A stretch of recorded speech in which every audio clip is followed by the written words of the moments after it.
Huwag mo akong hahayaang sa utos mo ay sumuway.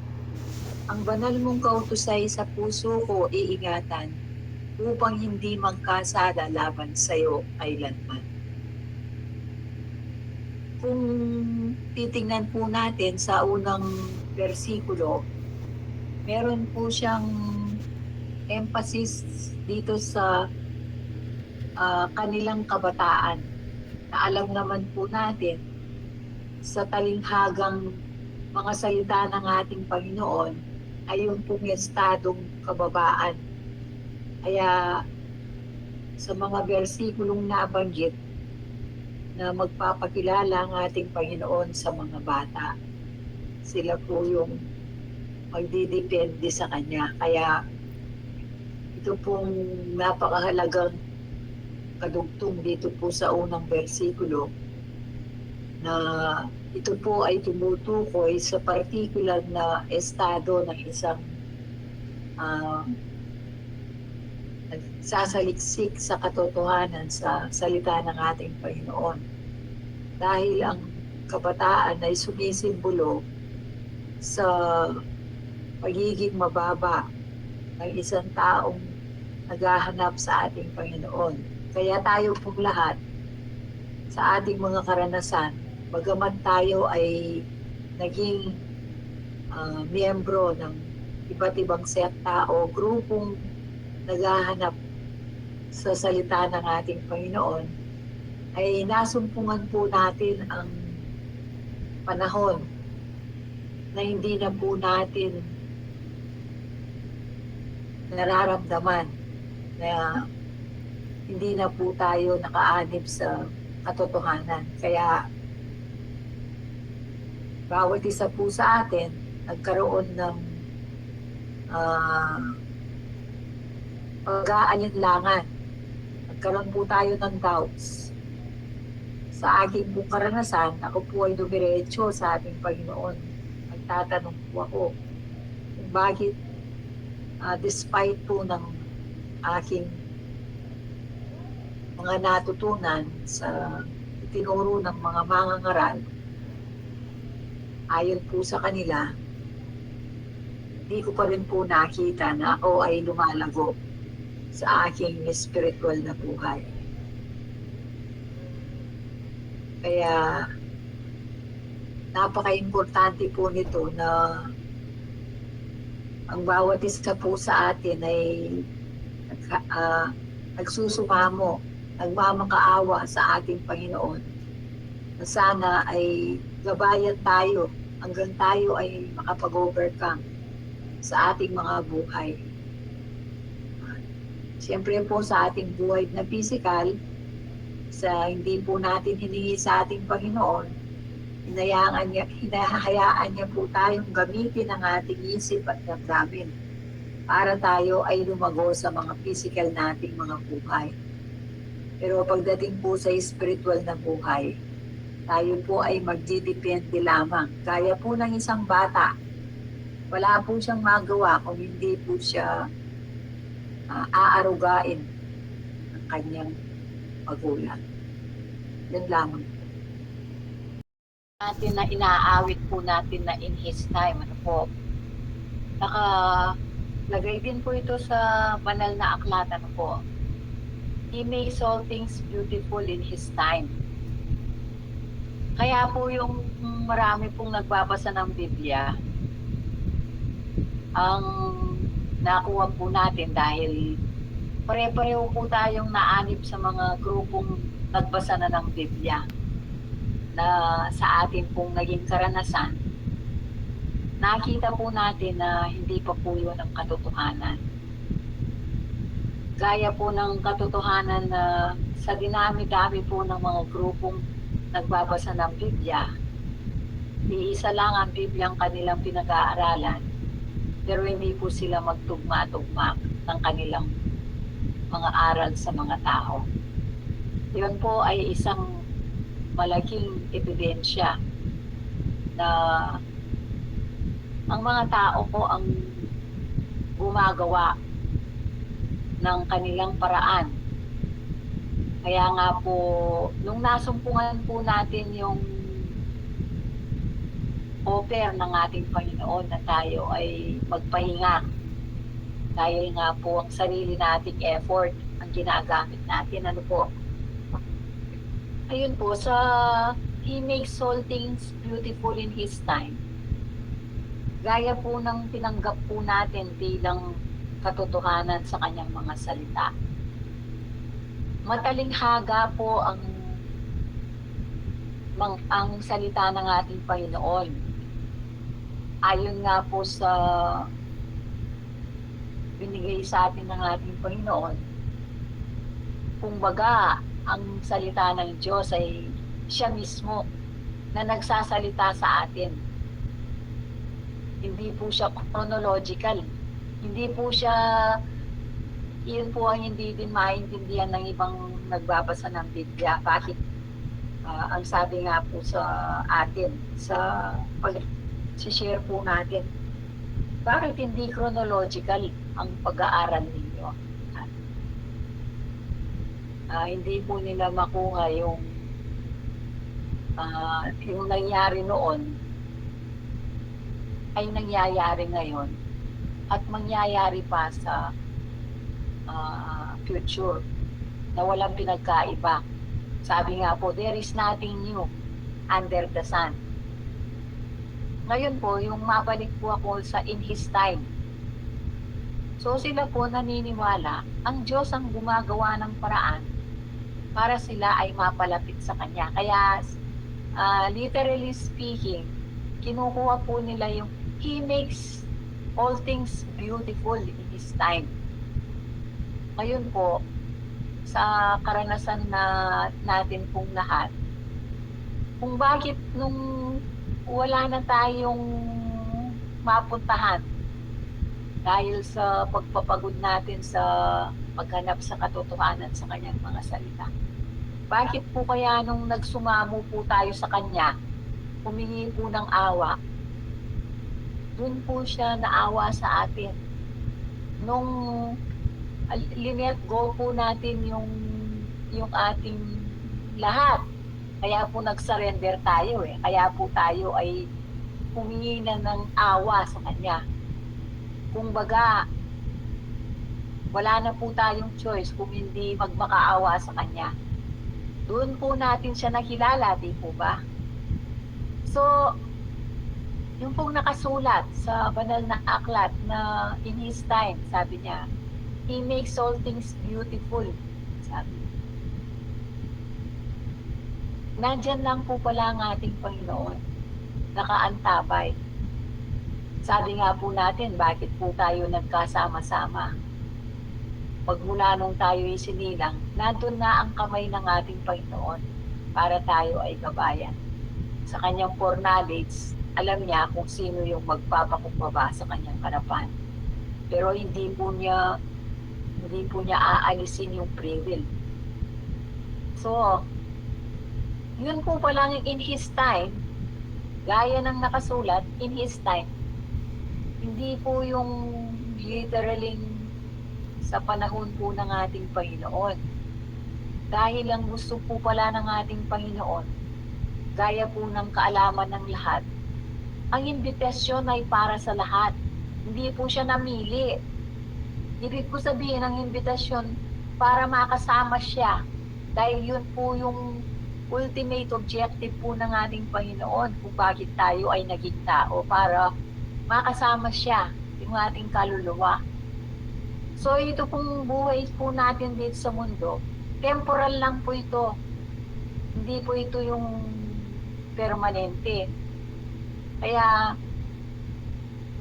kung minsan po nasasabi ko po ito sa klase ko na kailangan mapasalamatan natin na ang lahat ng ginagalawan natin sa mundo ito ay paghahanda dun sa mas masayang ipinrepara ng ating Panginoon para sa bawat isa sa kanyang mga minamahal. Kaya hindi po talaga literal physical yung in His time. Kung baga, nandun po sa tao na siya po ang magde-decide. Sino pong makakapagsabi bakit po yung iba po sa atin, may mga nagbabahagi pong kapatid, sabi niya, nung pang nabubuhay pa po yung mga kapatid na naging instrumento, bakit po tayo nagkasama-sama? Sabi po ng isang kapatid, ngayon ko pa lang na tunay na naiintindihan o nakikilala ang ating Panginoon. Ibig po sabihin, yung kababaan po ng bawat isa sa atin, wala pong ibang nakakakita yan kung hindi ang ating Panginoon. Kaya sino man po sa atin, kahit po sa pagpupulong na ito, may makakapagbahagi, alam po natin, dahil sa spiritual discernment, alam po natin yung tunay na nanggagaling sa ating Panginoon. Na nararamdaman po natin yon, bawat isa po sa atin. Pero hindi na po natin naririnig sa bawat isa sa atin na nagpasalamat, nagbigay kapurihan sa ating Panginoon. Dahil tayo lamang po, bilang isang individual na believer, ang nakakaalam ng degree ng ating relasyon sa ating Panginoon. Kaya dito po, ipinamamalas ng ating Panginoon. Sabi po dito, narinig ko po sa late night na pangangaral ng mga malalaking sekta na nakatelevise. Ano po, ang galing po ng explanation nila. Sabi, kinukuha po nilang literal physical, ano po, gaya po ng nakasaad dito, sabi niya sa kanya, paano mapapanatiling malinis ang pamumuhay ng sinumang tao sa kanilang kabataan. Akala po nila yung kanilang buhay bilang mga believer, dahil nagbabasa na po sila ng Biblia, na ang alam po natin, ang sinasabi dito, ang kabataan dito ay yung estado ng isang believer, ang true believer na nag-surrender.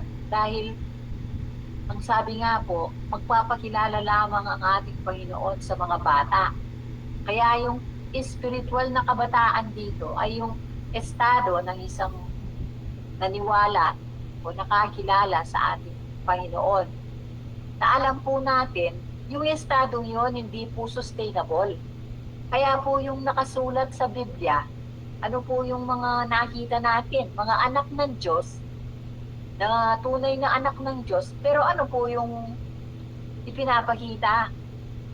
Na meron po silang human nature, na ginagamit po nila ang kanilang isip at damdamin. Ano po itong mga ehemplo? Si Pedro po, nung sabihan po ng ating Panginoon na i-deny siya bago pa tumilaw ang manok, sa kanyang, sino pong makakapagsabing mali yung damdamin ni Pedro na hindi masasaktan? Ayaw niya pong masaktan ng ating Panginoon. Sabi niya, yung ipapako siya sa krus at i-deny siya. I-deny ang ating Panginoon. So, makikita po natin na pinapangunahan po natin ang ating Panginoon sa spiritual na bagay. Sabi nga po natin, hindi porket nakilala po natin ngayon, yun na po yung isang basis para tuloy-tuloy po yun. Hindi po. Yung purification process, progressive. Lahat po tayo ngayon na nandito, alam po natin, marami pong balakid sa ating mga buhay dahil meron pa po tayong physical life eh. At sa physical life po natin, ginagamit po natin ang isip at saka damdamin. Pero meron po tayong modelo. Ang papel niyang anak. So, doon po tayo, doon po tayo huhugot kung paano natin isasabuhay ang ating mga physical na buhay. Pero sa ating spiritual na buhay, once na nakilala po natin siya, hindi po siya sustainable na Tama po, nakilala po natin ang ating Panginoon dahil sa nagpakumbaba tayo, nagpasakop po tayo.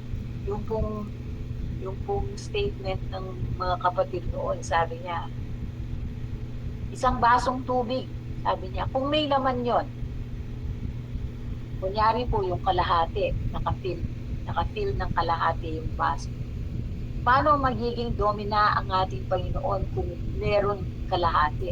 Kailangan walang-wala yun. Kaya sabi po natin, sa spiritual life po natin, hindi po natin ginagamit ang isip at damdamin. Kaya ano po ang hiningi sa atin ng ating Panginoon? Yung pong tayo ay magmakaawa. Ano pong ibig sabihin ng magmakaawa? Wala po tayong nagawang mabuti. Dahil kung meron po tayong nagawang mabuti, hindi po tayo magmamakaawa. Hindi po ba? Kaya, sino man po sa kanila, pagkatapos na po sila ay magmataas, spiritually, gaya po ng magkapatid na Marta at saka Maria Magdalena. Sabi po natin, iisang individual believer po yan. Na kung minsan, nagiging self-righteous po tayo katulad ni Marta. Kaya pinapakita po sa atin kung ano yung mga posibleng mangyari sa atin bilang mga anak ng Diyos na ang buhay natin hindi naman po smooth sailing. Hindi po siya consistent na ganon. May mga pagkakataon. Kaya dito po, binigyan ng diin sa kanilang kabataan. Ibig po sabihin, yung estadong nasa mababa, nasa bata po sila. Ibig po sabihin, hindi po palaging nasa kabataan sila. Ang ibig po sabihin, ang paggamit po ng isip at damdamin, gaya po ng palagi po natin na napupuntahan sa ating mga pag-aaral, ano po, tumutukoy po siya sa evangelism na ako po ay appreciative ano po kung ano po ang pinagmulan ng evangelism.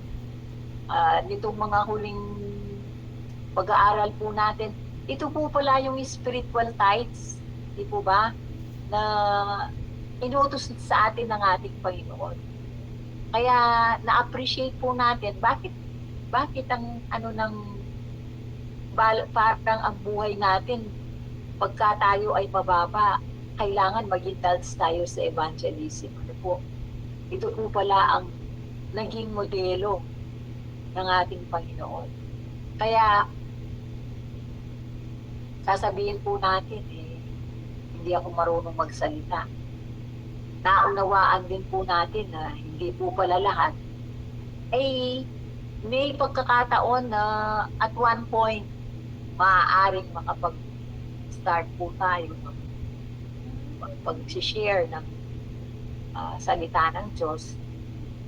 Maaaring sa ibang paraan po, sabi nga po natin, hindi naisulat sa salita ng Panginoon ang mga ginawa ni Maria Magdalena.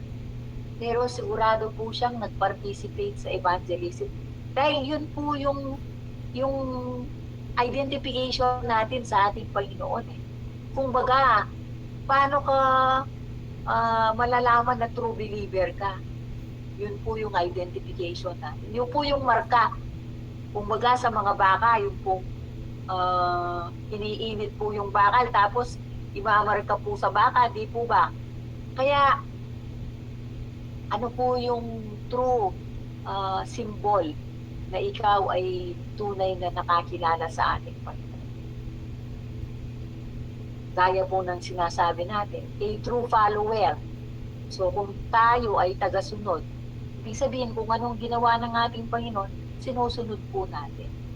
Pero kagaya po ng tinatanggap natin, hindi po lahat ng nagbubukas at nag-aaral sa nagsasaliksik sa salita ng Diyos ay nandun po siya sa tunay na landas. Sabi nga po natin, gaya ko, Noon pong unang narinig ko itong mga salita ng Diyos na nanggaling na ginamit ang ibang sirkumstansya, mga tao, sabi ko nga po, ang damdamin ko kumokontra. Di po ba, yung sabihan kang kung hindi ka nakakilala, ang counterfeiter, ang iyong ama, ang dyablo. Nung una, kinokontra, masakit po yun, no po. Knowing, yung pagkaalam mo, ginawa mo yung effort mo from the time na nag-aral ka kung anong pwedeng makalapit sa iyo sa ating Panginoon. Doon ko po nakita kung gaano katama lahat ang nakasulat. Sabi niya, Romans 3:10, no one, sabi niya, kahit isa, walang nagganap sa ating Panginoon. Kaya wala pong pwedeng magmalaki na tayo ay naging mabuti.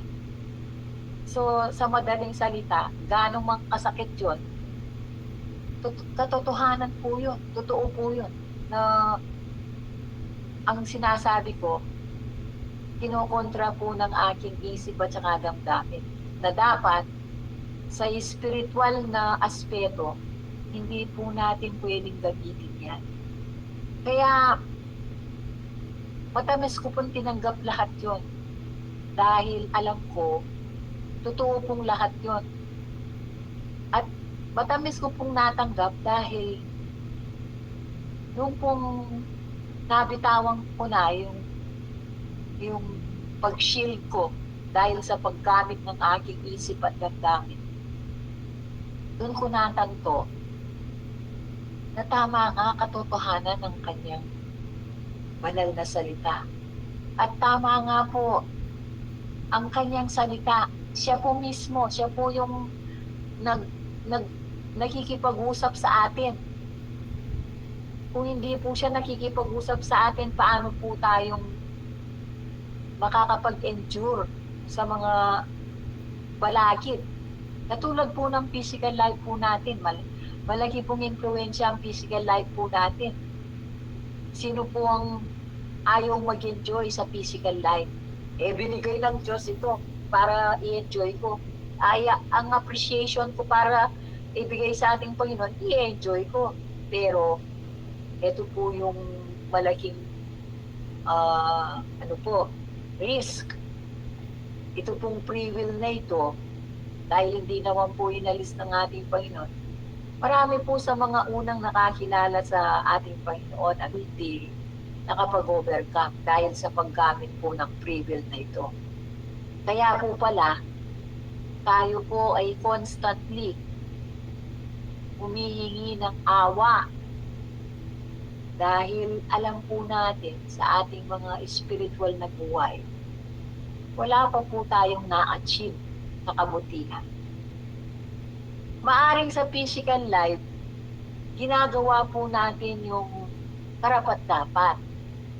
Pero nagiging instrumento po itong physical life po natin para manurish, manurture ang ating spiritual life.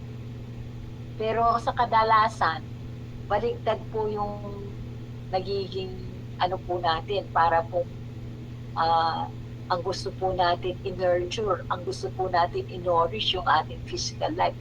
Nag-i-enjoy na po tayo kasi, di po ba? Gaya po ng nasabi ko, bigay po sa atin ng Diyos ito. O bakit hindi po natin enjoy? Hindi po tayo pinagbabawalan ng ating Panginoon na i-enjoy po natin. Pero dahil po may free will po tayo, ang greater risk, ang peligro na tayo ay bumitiw sa katotohanan ay magbubuhat dun sa hugot ng enjoyment natin sa physical life. Pero dahil po, gaya po natin ngayon, bakit po tayo nagtitipon? Dahil gusto po nating mapanatili na bagamat nandito pa po tayo, meron po tayong physical at saka spiritual na buhay. Gusto po natin ma-overcome. Gusto po natin i-explore yung limits na pwede pa po natin gawin para po ma-achieve po natin yung tama sa purification process ng mga spiritual po nating kaluluwa. Di po ba? Pero gaya po ng nasabi ko, bawat isa po sa atin meron po tayong free will. So ito pong free will na ito, sa ating pong nalaman, sa pinahayag ng ating Panginoon, may mga anak po ng Diyos na hindi po nakapag-overcome. Nangibig lang pong sabihin, kung nangyari po sa kanila, maaari pong mangyari sa atin. Kaya much as gusto po natin na tayo po ay manatili sa kawan ng ating Panginoon, at ito po ay katotohanan, labas-pasok po tayo eh. Nakita po natin yan sa mga unang Kristiyano. Hindi po sila ideal na hindi nagkamali sa mga buhay nila. So gaya po ng ginagawa po natin ngayon, kung minsan hindi po natin nare-realize yung pong estado nung magpakaawa po tayo sa ating Panginoon at magpakilala siya. Sabi ko nga po, hindi po ma-describe yung feeling. Mainit po ang damdamin natin noon. Dahil parang yung nabilanggo tayo tapos bigla po tayong nai-release dun sa pagkabilanggo. Yung katotohanan sa salita ng ating Panginoon. Wala po tayong ibang ginagawa noon kung hindi makinig at saka mag-usap patungkol sa mga salita ng Diyos. Kaya sana po, makita po natin yung pag-i-emphasize po dito na sabi po dito sa unang bersikulo, paano mapapanatiling malinis ang pamumuhay ng sinumang tao sa kanilang kabataan, sa estadong nasa kababaan po sila, dahil bata po sila dito. Kaya, ewan ko po, sa bawat isa po sa atin, tayo po ay nananabik. In reality po, katulad ko po, pag minsan, sa mga late night shows, nakaka-enkwentro po ako ng mga nag-aaral sa salita ng Diyos.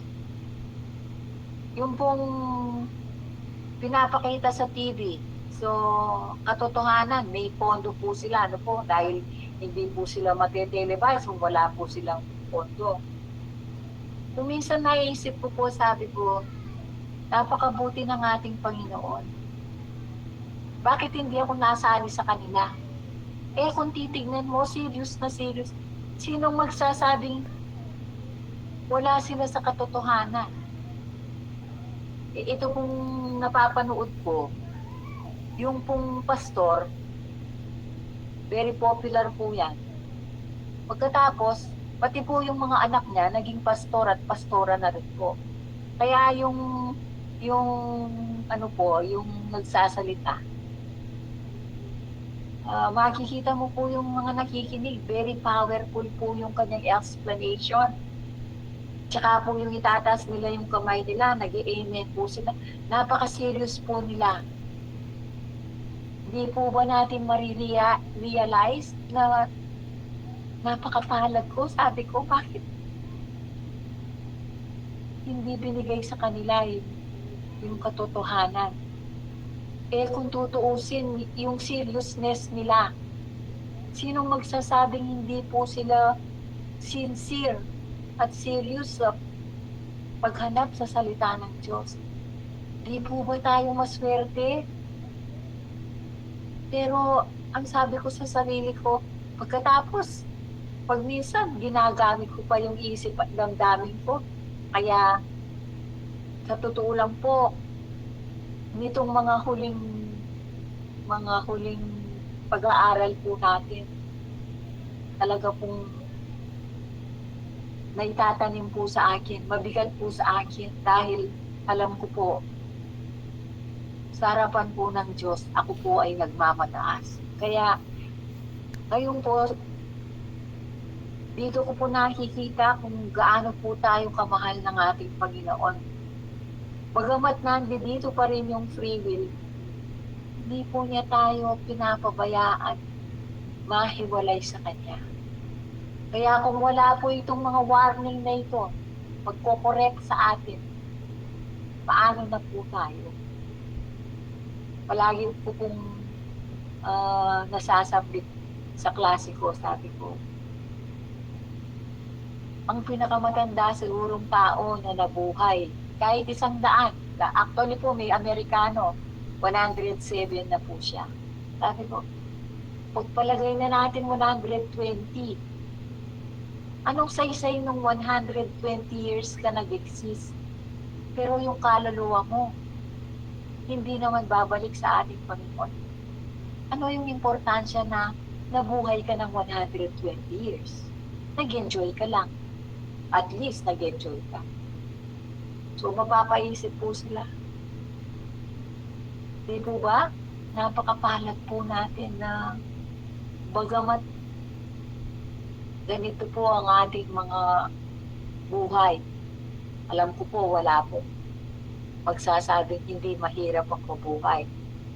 Lalo na sa physical, ano po, may mga sirkumstansya na kung minsan nakakapaghina po sa atin sa mga spiritual na buhay. Pero dahil alam po natin na ang pagmamahal ng ating Panginoon ay higit pa kesa sa pagmamahal natin sa Kanya. Kaya tayo ay nagkakaroon ng pag-asa. Tayo ay tumatanggap ng mga rebuke. Yung sinasabihan po niya tayo na hindi na po tayo nasa kababaan, kaya hindi na po natin kung minsan natatanggap yung spiritual na mensahe ng ating Panginoon. Pero bagamat sa katigasan ng ulo natin, andyan pa rin ang ating Panginoon. Hindi niya po tayo tinatantanan. Alam ko po, nung sumuway si Haring Saul, ganyan pa rin po ang ginagawa ng ating Panginoon. Pero ano pong magagawa ng ating Panginoon? Meron po tayong sariling desisyon dahil may free will po tayo. Hindi niya po inalis yun sa atin. Kaya napakapalad po natin sa pagmamahal ng ating Panginoon. Mapa sa physical, alam ko po tayo po ang hari sa ating mga physical na buhay. Pero alam po nating lahat, nandyan pa rin ang kamay ng ating Panginoon. So sana po, sa mga kapatid na gagamitin po ng ating Panginoon para maging maliwanag po ang nabuksan na mga bersikulo, ay makapagbahagi na po sila. Maraming salamat po.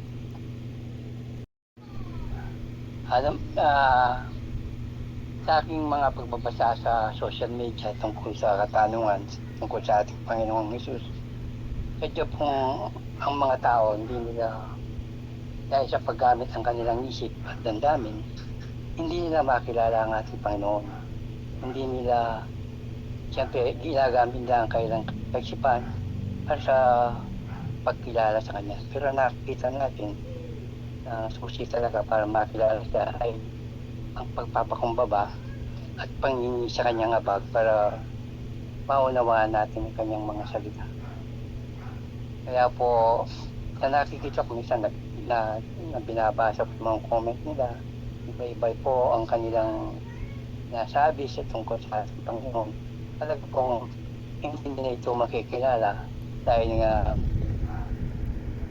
ng nakalagay sa Revelation 5, 1 to 5, talagang ang Panginoong Isus lamang ang pwedeng magpaunawa sa kanyang salita at hindi po ang sinumang tao. Kailangan po mga kapatid.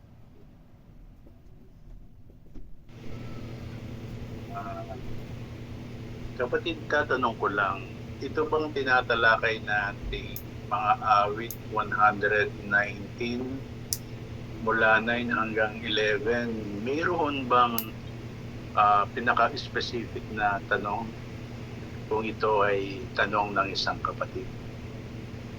Tanong lang yung kapatid.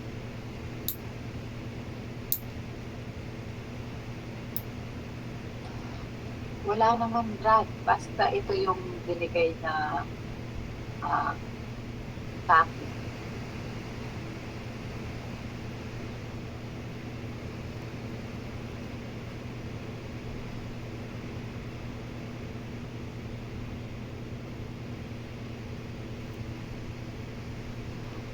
Ayon nga sa narinig ko sa mga kapatid, no, tayo ay kambing pa, ginagamit natin ang ating isip at ang ating damdamin sa mga salita ng Diyos.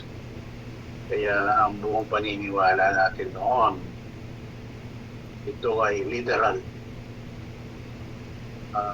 Ito ay para sa physical na buhay. Kaya ganun na lamang ating paghingi sa Diyos ng mga pakinabang sa laman o sa katawan. At lahat ay ipinapaubaya natin sa Kanya.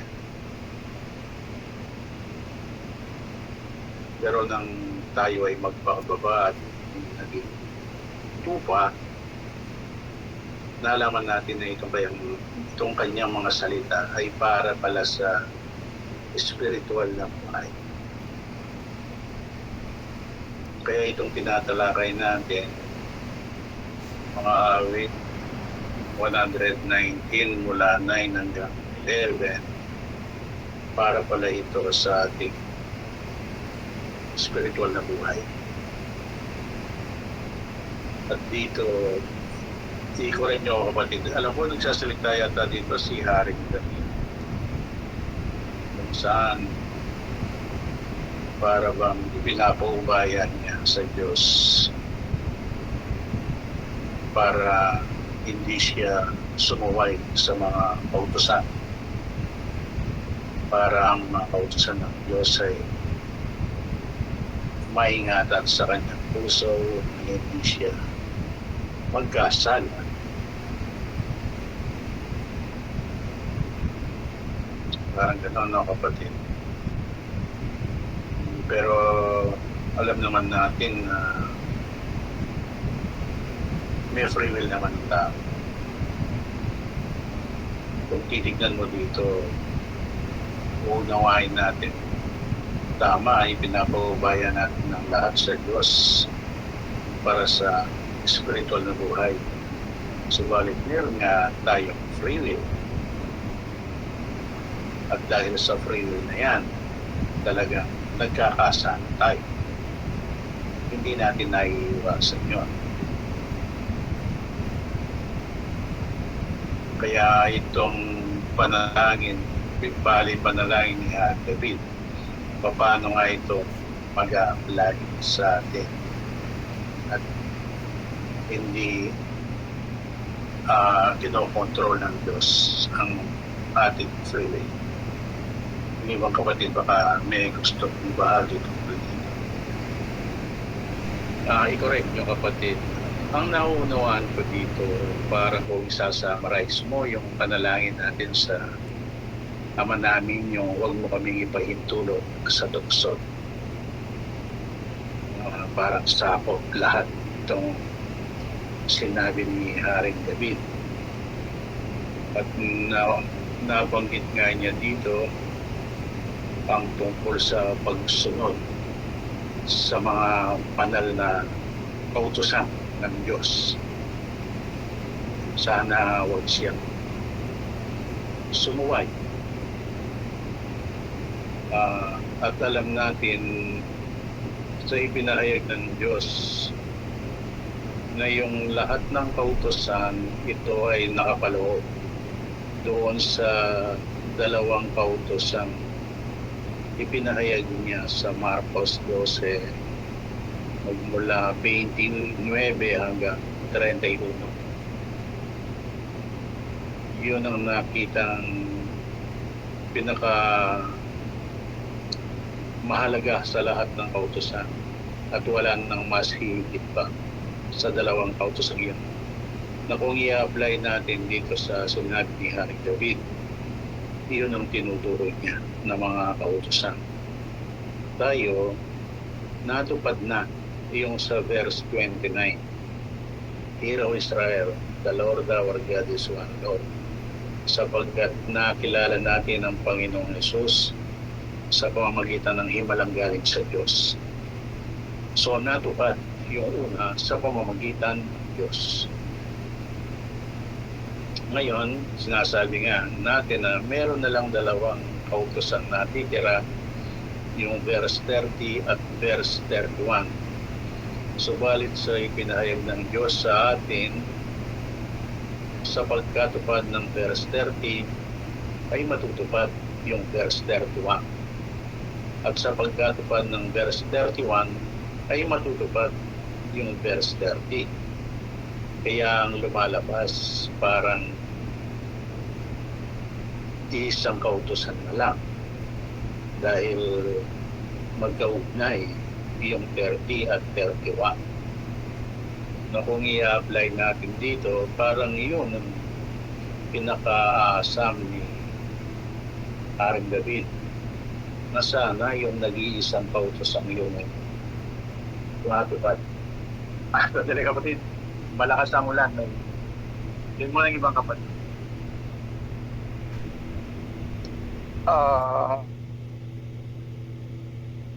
Sa Diyos kapatid, yung lagi nating nasasabi yung kababaan talaga, no kapatid, pagdating doon sa spiritual na pamumuhay natin. Yun ang hinihintay ng Diyos, yung magpapakumbaba tayo. Kung titignan natin kapatid yung malinis na pamumuhay dito, siyempre yung salita ng Diyos ay spiritual, hindi siguro sa physical literal, no kapatid, hindi sa pwede rin hindi siya sa morality, sa moralidad na bagay. Kung titignan natin yung kwento ng batang mayaman kapatid, tinanong niya kung anong gagawin niya para mapunta doon sa maligtas siya, parang gano'n, no kapatid, gano'n yung kwento eh. Sinabi niya na huwag kang magnakaw, huwag kang papatay, huwag kang mangalo niya, parang gano'n. At sinabi ng bata, ginawa ko na lahat yan eh, sabi niya.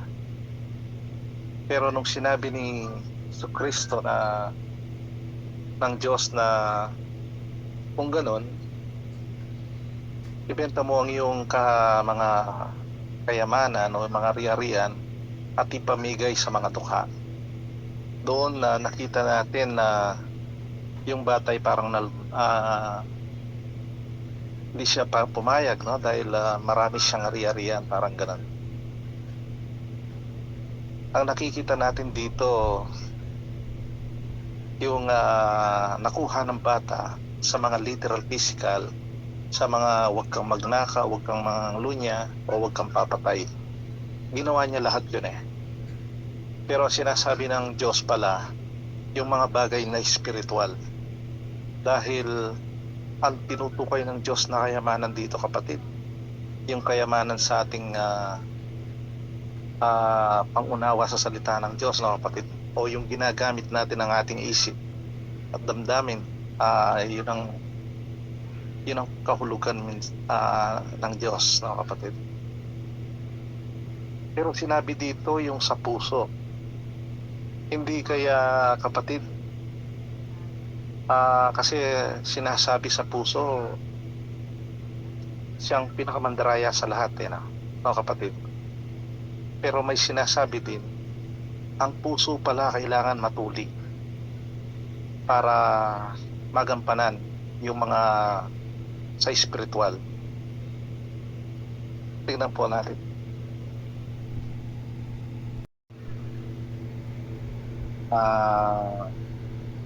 Yung panalangin dito ni Haring David, kung ito ay tumutugma doon sa dalawang kautusan sa Marcos 12:30 hanggang 31, dahil nga natupad na yung 29. At ang dalawang kautusan yan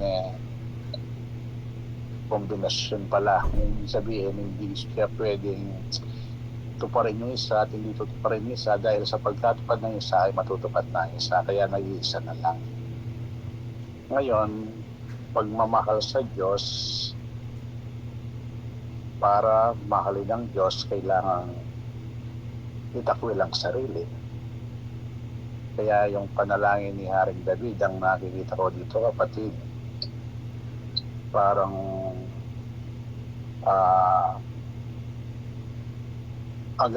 agad maaari magawa ni Haring David na itakwil ang kanyang sarili upang magawa niyang mahalin ng Diyos. At dahil sa pagmamahal sa Diyos, ay doon lamang maaaring mahalin ang neighbor. Kaya kung tayo ngayon ang magsasalita nito, parang kung tutuparin natin yung Mark 12:31, dapat pala tutuparin natin yon alang-alang sa pagmamahal sa Diyos. Hindi sa gusto lang nating makatupad doon sa kautusan. Dapat pala pagtutulak sa atin dahil minamahal natin ang Diyos. Sapagkat maaari nga lamang mahalin ang neighbor kapag minamahal ang Diyos. Kaya yun ang sigurong panalangin na nakikita ko na kung i-apply natin sa ating kalagayan, parang kung hindi pa natin nagagawang magbahagi sa mga salita ng Diyos, ng alang-alang sa Diyos, o tulak dahil sa pagmamahal natin sa Diyos, dapat nga natin ipanalangin ito sa Panginoon.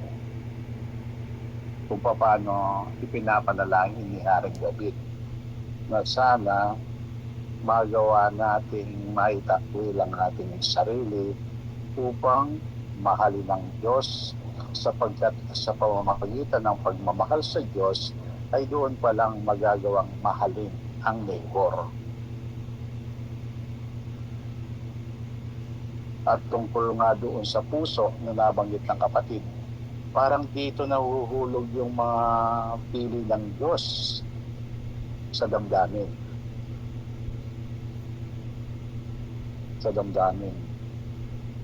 Pag nasaktan sila, meron sa kanilang magmamatigas. Alam natin si Haring Saul at si Judas, damdamin. Naawa si Haring Saul doon sa mga matataba, kaya hindi niya pinatay. At ginamit din ang kanyang isip dahil ang pakay niya i-handle yun sa Diyos.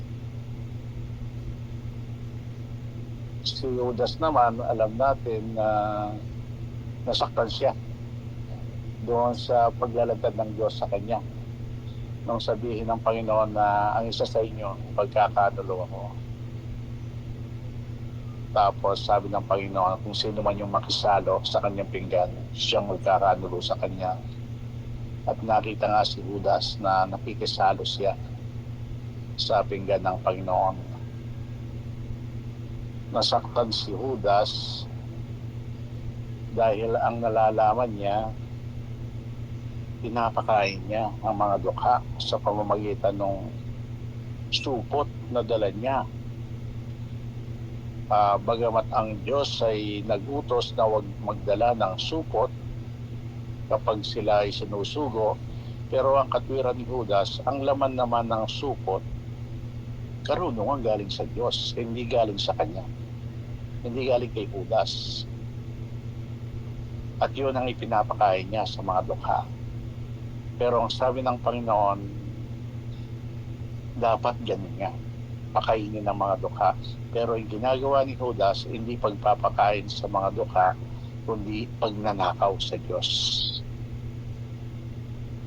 At nalantad nga ang dahil sa damdamin na ginamit ni Judas, sa hindi niya nalalaman, tinatanggap yung mga papuring nararapat lamang sa Diyos. Na mahirap talagang tanggihan ng tao. Kaya nung Last Supper, siguro inaasahan ni Judas pupurihin siya ng Panginoon dahil sa ginagawa niya. Pero hindi siya pinuri, nirebuke siya. At sinabi ng Diyos na malaking kasalanan yung ginagawa niya, ipinagkakadulo niya ang Panginoon. Kaya ang mga tao, akala nila, tayo rin, kapatid, nung tayo ay kambing, akala natin nung ibenta ang Panginoon ng 30 pirasong pilak, doon niya ipinagkanulo ang Panginoon.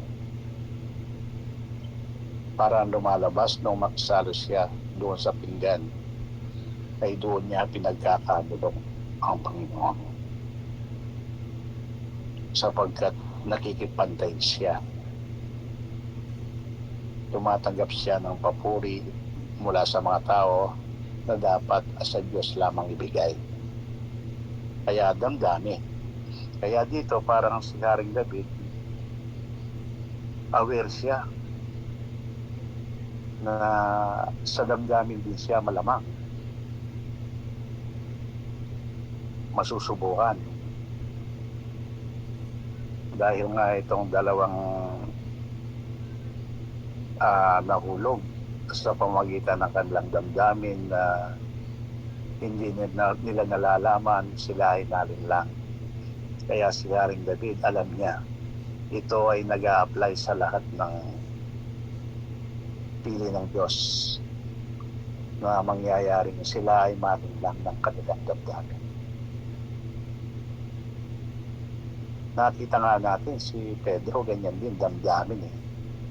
Dahil sa minamahal ni Pedro ang Panginoon, nung malaman niyang ang Panginoon uhulihin, parurusahan at papatayin, parang hindi matanggap ang damdamin ni Pedro. Kaya sabi ni Pedro, hindi pwedeng mangyari yan. Damdamin. Nang sabihin naman ng Panginoon, ang lahat kayo iiwanan niyo ako. Damdamin din ang ginamit ni Pedro. Kung sila iiwanan ka ako, hindi kita iiwanan.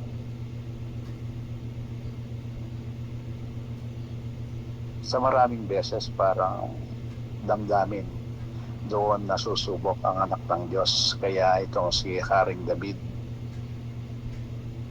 ang puso niya, ang gusto sa panalangin niya, sana makita ng Diyos sa kanyang puso na yung mga kautusan ng Diyos naiingatan sa puso niya. Dahil alam niya, ayon sa Jeremias 17:9, ang puso ang pinakamandaraya sa lahat at walang makakaalam. Kaya itong panalangin ni Haring David patungkol sa mga kautusan, sana matupad ito ang natitirang unang kautusan, alang-alang sa Diyos. At sana huwag siyang madaya ng kanyang damdamin sapagkat inaamin din niya sa harapan ng Diyos na katotohanan yung sinabi ng Panginoon na walang sino man na nakakalam na siya ay nalilinlang ng kanyang damdamin. Kaya kung titignan mo dito si Haring David, kapag siya ay inilalantad ng Diyos, magpapasalamat siya kung siya ay ilalantad. Dahil hindi nga niya alam na siya ay nalinlang. Ganyan ang nakita natin kay Pedro. Kapag nalilinlang siya ng kanyang damdamin at sinaway siya, no? Sinasaway siya ng Panginoon. Parang nagpapasalamat siya, kaya pinagsisihan niya yung nagagawa niya. Kaya yung panalangin na ito ni Haring David, parang nakita nating demonstrasyon kay Pedro na talagang ang pili ng Diyos hindi maiwasan. Sa maraming beses, malilin lang siya ng kanyang damdamin. Kaya sabi nga tanong ni Pedro sa Panginoon, Panginoon, ilang beses ko ba patatawarin ang aking kapatid? Nang sinagot yata ng Panginoon, 70 times 7. Dahil ganun pala tayo, malilin lang ng ating damdamin.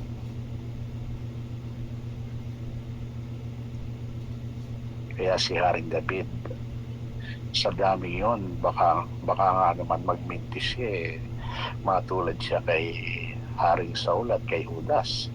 Sa daming yun na mararanasan yung malilin lang siya ng kanyang damdamin. Kaya ang idinadalangin niya na sana kapag inilantad siya ng Diyos na nalilin lang ng kanyang damdamin, magawa niyang magpakumbaba para pasalamatan ang Diyos. Yun ang nakikita ko, mga kapatid. Pero siyempre yan alam naman natin ang katotohanan ay nagagaling sa Diyos, kaya tingnan din natin kung ito ba ay kaloob ng Panginoon o mukha sa akin lang. Yan lang, mga kapatid. Dito, kapatid, kung babasahin mo itong 11, verse 11, ang banal mong kautusan sa puso ko, iingatan upang hindi magkasala laban sa iyo kailanman. Dito parang kung unawain mo, para hindi magkasala ang anak ng Diyos. Pero sa ipinakita nga ng Panginoon, lahat tayo, mga pili niya, dumarating talaga doon sa pagkakataong nagkakasala tayo, katulad ni Pedro. Pero dito, ang idinidiin ni Haring David ay yung kanyang damdamin o yung kanyang puso, na alam natin siya ay naging biktima rin, no, kapatid, ng kanyang damdamin. Siyempre, nung makita niya si Bathsheba, pinagnasahan niya na makasama, hindi ba damdamin din yun, kapatid? Nang makita niya si Bathsheba, damdamin ng umiral sa kanya. At ginamitan niya ng kaisipan yung kanyang damdamin, kung kaya yung asawa ni Bathsheba inilagay doon sa front line ng labanan. Kaya alam ni Haring David, hindi siya exempted. Talagang nagagamit ang kanyang isip at damdamin. Kaya yun ang idinadalangin niya sa Panginoon. At natupad nga naman nang i-rebuke siya ng Panginoon. Tinanggap ni Haring David nung ilantad siya na siya ay nagkakasala sapagkat gumagamit nga siya ng isip at damdamin. Tinanggap niya. Iyon ang katugunan doon sa kanyang panalangin, na kapag inilantad siya ng Diyos, sana tanggapin niya para hindi siya tuluyang madaya ng kanyang puso ayon dito sa panalangin niya. Yun ang, kapatid, baka yung mga ibang kapatid may gustong ibahagi din sa atin. Pinapangunahan natin ang Diyos sa kanyang mga plano, no, kapatid? Minsan nagagamit natin ang ating isip, kagaya ng nabanggit, yung mga bagay na maganda sana para sa Diyos, pero sa kanya pala ay hindi. kagaya ng nabanggit kay Udas, kahit sinabihan na siya ni Jesucristo ng Diyos, siya pa rin ay nagdala ng supot, ano.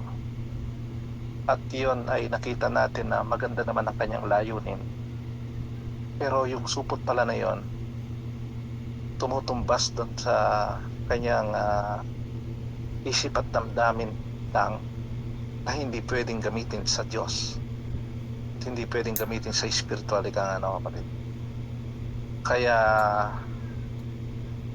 yung istorya ni David, nung nakita niya si Batseba, kung titignan natin, kapatid, sa kalaunan, nagbunga naman ang kanilang pagsasama ni Batseba, dahil alam natin si Solomon ang pangalawang anak nila, no, kapatid. Pero dahil si David, pinangunahan niya ang Diyos na makuha si Batseba, at alam natin ang kanyang naging bunga sa unang anak nila ni Batseba, siya'y namatay, no, kapatid. Sa spiritual na kahulugan, kapatid, parang pinapangunahan ng tao ang Diyos, kaya ang bunga ay namamatay, parang gano'n. Si Batseba pala, kung titignan natin, parang kagaya nangyari kina Ebatadan nung nagkasala sila, umiwalay ang espiritu ng Diyos, no, kapatid. Para may balik yung asawa o yung espiritu ng Diyos sa isang pinili, kailangan pala yung parang ginawa ni David, na nagnasa siya kay Batseba. Ang problema, nagkamali si David dahil pinangunahan niya ang Diyos. Kaya nung pinayuhan siya ni Propeta Nathan na siya pala ang tinutukoy doon sa kumuha ng tupa doon sa dukha, at nakita natin nagsisi si David, no, kapatid. Yung kapatid, nakikita natin yung plano ng Diyos, siya dapat ang gumawa. Ang papel pala natin ay magpakumbaba, kagaya ni Maria Magdalena. Magandang si Maria Magdalena, yung topic natin. Parang nasa kanya na lahat, dahil si Maria Magdalena nasabi, hindi man siya nagsalita, no, kapatid, dahil sa kanyang kababaan, pero pinahayag ng Diyos, siya pala ay nag-evangelize din, nag-evangelize sa spiritual. Yung pala ang tunay na evangelism, yung hindi tayo nagsasalita. Pinakita ng Diyos wala tayong pwedeng masabi sa spiritual. Kaya si Maria Magdalena, hindi niya binuka ang kanyang bibig sa kanyang kakayahan, kundi nag-evangelize si Maria Magdalena sa pamamagitan ng kaparaanan ng Diyos, na sinundan ng Diyos, na dahil tayo pala ay asawa ng Diyos, tayo spiritual na babae, at sinabi ng ating asawang lalaki na ang Diyos na huwag tayong magsasalita o tahimik lang tayo. Kagaya ng nasabi, pag pala tayo nag-evangelize, kakamuhihan natin ang ating sarili, kakalimutan natin ang ating sarili. Katumbas pala yon ng ginawa ni Maria Magdalena. Tignan po natin. Banggit mo, parang may pumapasok, ewan ko kung ito ay galing sa Diyos, no? Madalas nga nating masabi, bakit walang nasusulat na si Maria Magdalena nagbahagi o nag-evangelize? Parang sapat na sa kanya yung nakilala niya ang Panginoon. Pero doon nga sa dalawang kautosan, dahil minamahal ni Maria Magdalena ang Panginoon ayon sa Mark 12:30, hindi nga po pwedeng hindi siya mag-evangelize. Pero bakit wala ngang nasusulat na siya ay nag-evangelize? Na ngayon, ewan ko kapatid kung ito galing sa Diyos. Yung walang nasusulat na hindi siya nag-evangelize, gayon mga katotohanan, ang lahat ng nagmamahal sa Diyos ay hindi pwedeng hindi mahalin ng neighbor. Dahil nga yung dalawang kautusan yun magkatugma. Iisa lang siya. Kaya ang nakikita ko ngayon, kapatid, i-correct kung mali. Yung nasusulat na hindi nag-evangelize si Maria Magdalena o hindi man siya nagsalita, ayon lang sa narinig ko sa kapatid, ang pakahulugan ng Diyos, speaker system si Maria Magdalena. Ayon sa narinig ko sa kapatid, speaker system na nagpaubaya lang doon sa may dala sa mikropono, kung kaya ang lumalabas sa kanyang bibig ay galing lahat doon sa tinig ng nagsasalita sa mikropono. Walang iba kung hindi ang Diyos.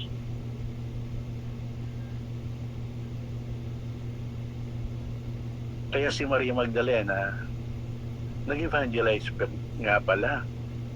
Pero speaker system lang siya. Kaya ang nasusulat, hindi siya nagsasalita. Bilang speaker, wala siyang inangkin na anumang tinig na manggagaling sa kanya. Lahat nanggagaling sa Diyos. Kaya tugma nga pala na noong una, kapatid, medyo iniisip ko rin, bakit hindi magkatugma to? Samantalang ang lahat ng nagmamahal sa Diyos, hindi maaaring hindi nila mahalin ng neighbor. Kaya hindi mo pwedeng awatin yan na hindi magbahagi sa mga kambing. Bakit si Maria Magdalena walang nasusulat na siya ay nagbahagi sa mga kambing, na ngayon nagbahagi pala siya? Kaya lang ibig sabihin, kaya lang yung nasusulat na hindi siya nagbahagi, siya pala speaker system lang. Walang anumang nanggaling sa kanya. Kaya hindi siya nagsalita. Walang anumang salitang nanggaling sa kanya. Sapagkat sa pagpapakumbaba niya, sa pagmamahal niya sa Diyos, hinayaan niya ang Diyos ang siya lamang magsalita at sa kanya lang lumalabas.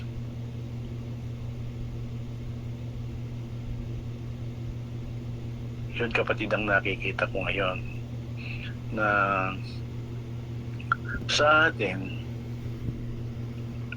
parang yun ang pinapakita ng Panginoon. Kung nais man natin ngayon, na alam naman natin itong mga nakaraan, lahat na pupunta sa evangelism ang ating mga tinatalakay, at maraming mga habilin ang ibinigay ang Diyos sa atin. Marami siyang ibinigay ng mga babala, marami siyang ibinigay ng mga tips. Ngayon ang idinidiin ng Panginoon, eto, si Maria Magdalena. Kaya pala sabi niya, kapag ikinakalat ninyo ang ebanghelyo, huwag niyong kakalimutan banggitin ang pangalan ng babaeng ito. Ang ibig pala sabihin ng Diyos, huwag niyong kakalimutan kapag kayo ay nagbabahagi sa mga kambing, sana tularan ninyo si Maria Magdalena na naging speaker lamang. Walang anumang salitang nanggaling sa kanya. Hinayaan niya ang Diyos na siya lang ang magsasalita. At lahat ng tinig na lalabas sa bibig ni Maria Magdalena ay ang tinig ng Diyos. Sana tularan ninyo siya. At nagawa yan ni Maria Magdalena dahil sa pagmamahal sa Diyos. Parang ganun ang mensahe ng Diyos sa atin ngayon. Kaya kung tayo, kung gusto nating magbahagi ngayon sa mga kambing, huwag pala natin kakalimutan si Maria Magdalena.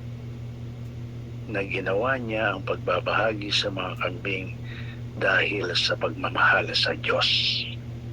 Kaya walang anumang salitang lumabas na nanggaling sa kanya. Sa madaling salita, kababaan ang ipinakita ni Maria Magdalena habang siya ay nagbabahagi sa mga kambing, o mistulas siyang kordero na isinugo sa gitna ng mga lobo. Kordero na walang magagawa, walang kakayahan, hindi marunong magsalita, hindi kayang idepensa ang sarili, kung kaya nakasandal lang siya sa Diyos. Yun pala ang lumalabas na tunay na sugo ng Diyos o mga katangiang dapat taglayin ng isang sugo ng Diyos, katulad ng katangian ni Maria Magdalena nang siya ay isugo ng Diyos.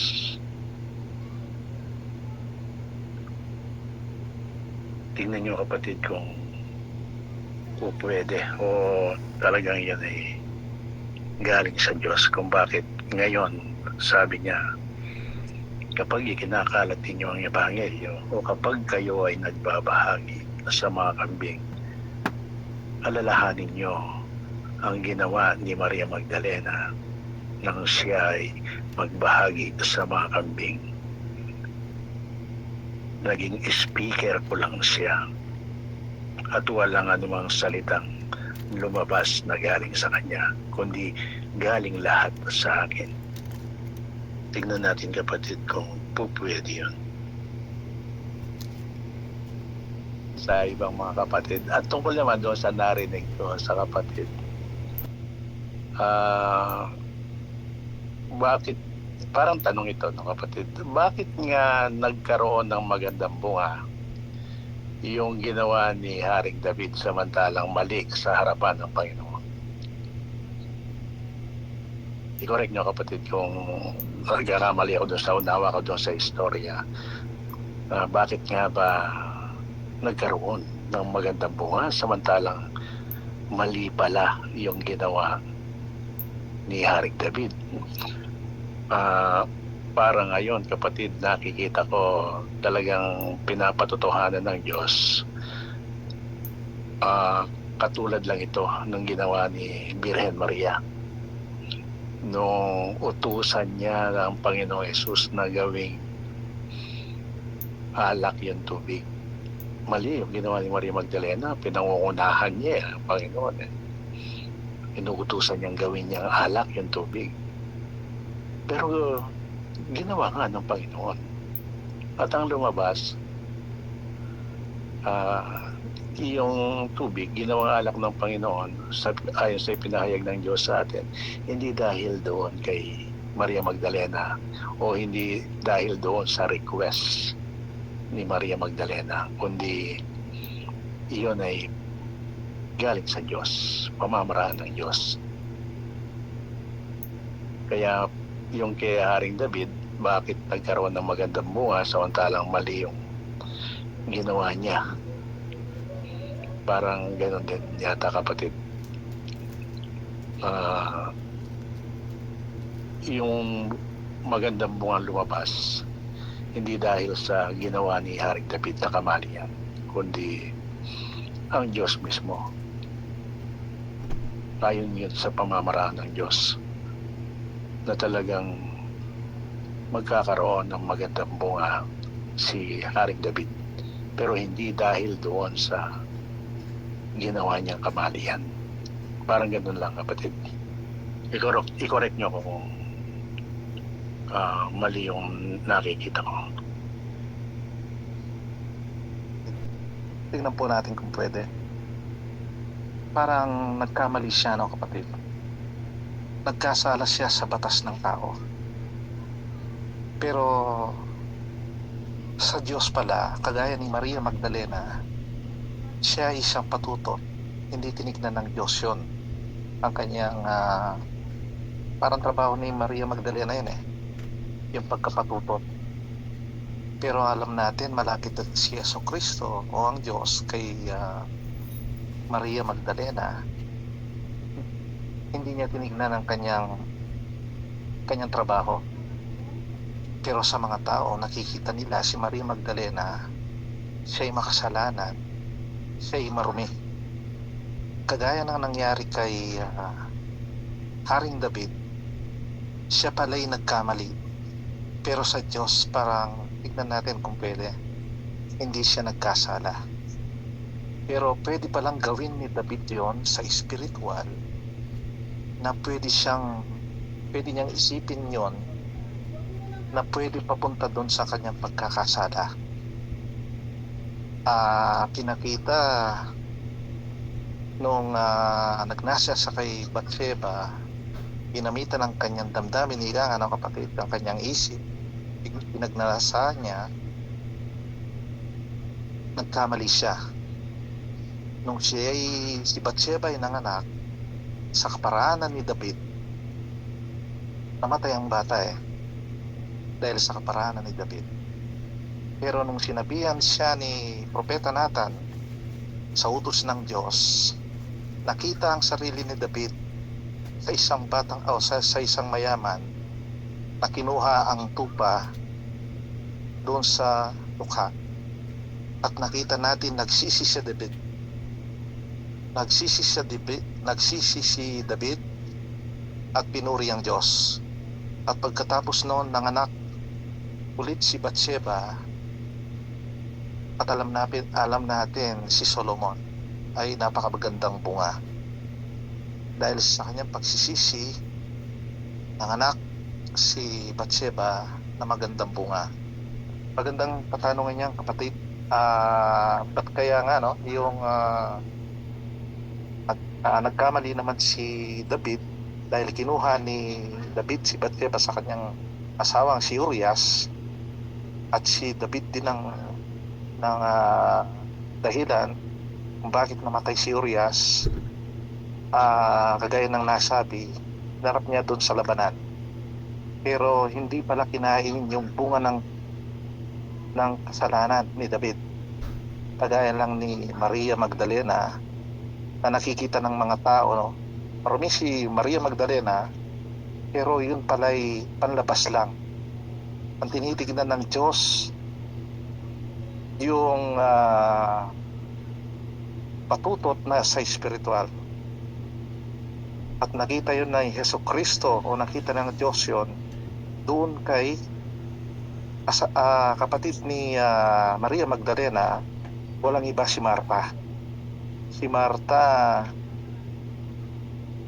ang pagkakamali niya nung pumunta si Jesucristo sa kanilang bahay, naabala siya kapatid. Gusto niyang mapaligaya si Jesucristo, gusto niyang mapaglingkuran. Anong ginagawa niya para sumaya sana si Jesucristo? Hanggang sa sinabi niya na, sabihin mo sa aking kapatid na tulungan niya ako. Yung pala isang pagkakamali. Yung pala ay katumbas nung pagsawsaw ni Judas sa kanyang plato. Ibig sabihin, hindi pwede sa Diyos. Ibig sabihin, yung ginawa ni Marta, yun ay sumisimbolo sa isang spiritual na patutot. Dahil kapatid, pinakita ng Diyos sa atin dun sa dalawang nakapako sa krus, dalawang klaseng tao pala yon. At katangian ng isang tao ang magnanakaw. Magnanakaw pala tayo, kapatid Pero hindi tinignan ng Diyos yon. Minahal ng Diyos si Maria Magdalena dahil sa kanyang kababaan.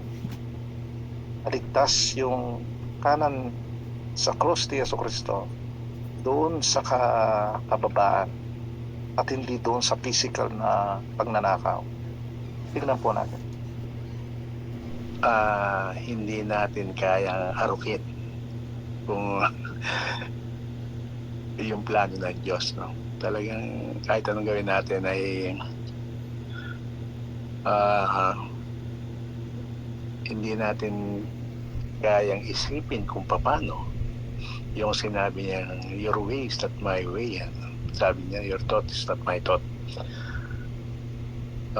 Doon nga, bakit si Birhen Maria, mali yung ginawa niya, pero naging ginawa pa rin alak ng Panginoon yung tubig.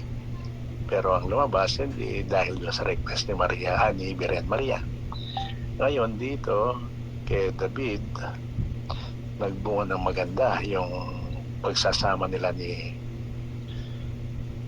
Bathsheba, pero alam natin na yung palang magandang bunga yun ay hindi dahil doon sa kamali ang ginawa ni David, kundi pamamaraan ng Diyos na talagang lalabas si Haring Solomon. Ngayon, kahit yata doon kay Moises, kapatid, nung ipinag-utos ng Diyos kay Moises, magsalita ka lang sa batong ito, lalabas yung tubig, pero sinuway ni Moises yung utos. Sa halip na magsalita, pinukpok yung bato, pero lumabas yung tubig. Na ngayon, lumalabas hindi dahil doon sa ginawa ni Moises kung bakit lumabas yung tubig, dahil kasalanan pagsuway sa Diyos yung ginawa ni Moises, kundi ayon sa pamamaraan ng Diyos, kung kaya lumabas yung tubig doon sa bato. Kaya hindi nga natin pwedeng arukin ang plano ng Diyos. Siya lang nakakaalam. Kaya tayo bilang anak niya, wala tayong magagawa kung hindi lang magpakumbaba sa kanyang harapan, humingi ng habag sa kanya. Dahil wala tayo, parang talagang out tayo. Hindi natin kaya yung plano niya kung paano. Dahil ang lahat ay ginagawa niya para sa pagliligtas niya sa kanyang mga pinili. Pero hindi natin talaga maintindihan kung bakit ganyan. Hindi natin kayang arukin ng ating kaisipan kung bakit iyan ang mga pamamaraan ng Diyos. Kaya wala nga tayong magagawa kundi magpakumbaba, humingi tayo ng habag sa Kanya, at isuko na lang natin sa Kanya. Siya na lang bahala. Dahil siya lang ang lubos na nakakaalam kung paano niya tayo magagawang iligtas. Ang papel natin, magpakumbaba, magtiwala sa Kanya, at sumunod ayon sa gusto niya, kahit labag ito sa ating isip at damdamin. Yun lang ang maaari nating gawin sa harapan ng Diyos dito sa mga ipinapahayag niya sa atin ngayon. Mga kapatid, kaya itong tinatalakay nating mga awit 119, 9 hanggang 11, na kung isa-summarize mo ngayon ay parang ang ginagawa ni Haring David bilang panalangin sa Diyos ay humihingi lang siya ng habag sa Diyos. Lahat ng sinabi niya dito, katumbas lang ng humihingi lang siya ng habag sa Diyos. Yan lang mga kapatid. Meron pa po bang katanungan sa mga kapatid?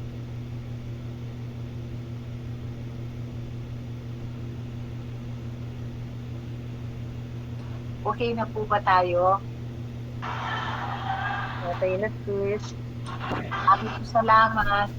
Thank you po. Salamat po. Salamat, Salamat. mga kapatid. Mga kapatid.